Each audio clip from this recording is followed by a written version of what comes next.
qui a donc connu ça. Il était environ 13 h alors que les commerçants vaquaient à leurs occupations. Une déflagration a créé un vent de panique, une explosion venait de se produire. Les commerçants ont dû prendre chacun sa jambe au cou pour essayer de s'échapper. D'après les informations recueillies, c'est au moment où un vendeur de médicaments traditionnels avait mobilisé autour de lui une foule assez nombreuse. C'est à ce moment précisément que l'explosion a eu lieu. Il y avait une foule ici, puisque le docteur parfois vient et prend le micro, il rassemble les gens, commence à les expliquer les bienfaits de la médecine traditionnelle. Quand la foule s'est mise sur place, j'ai suivi une détonation ici. N'importe qui s'est cherché. Il y a eu une femme gravement malade et un jeune homme qui était moyennement blessé.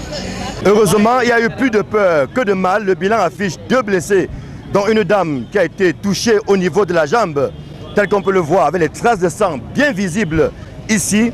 Aussitôt informé, les autorités administratives, mais également les forces de maintien de l'ordre se sont déployées sur le terrain. Illico presto, la circulation a été coupée pendant au moins 4 heures de temps.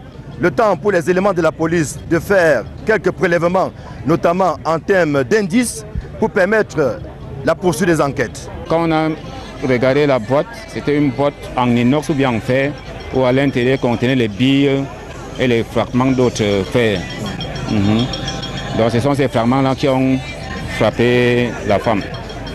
Même sur mon tabouret où j'étais assis, je suis seulement sauvé parce qu'à l'instant où l'accident s'est passé, il y a un client qui est venu, je me suis levé pour demander ce qu'elle voulait.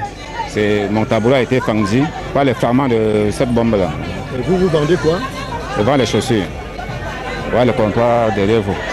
Cette explosion s'est produite aux encablures du commissariat du 2e arrondissement qui est situé en plein cœur du marché Mokolo. On n'en sait pas plus sur les auteurs ni les circonstances de cette explosion. Toujours est-il que des enquêtes ont été ouvertes. Faut-il le rappeler, ce n'est pas la première explosion qui fait des dégâts dans la capitale politique du Cameroun. Bien avant Mokolo, aujourd'hui, il y a eu Rond-Point Damas, Tinga et Lobby et plus récemment au marché des Toudi. Ici Rodrigue Ngassi, Marcelin Gansop, Equinox Télévision.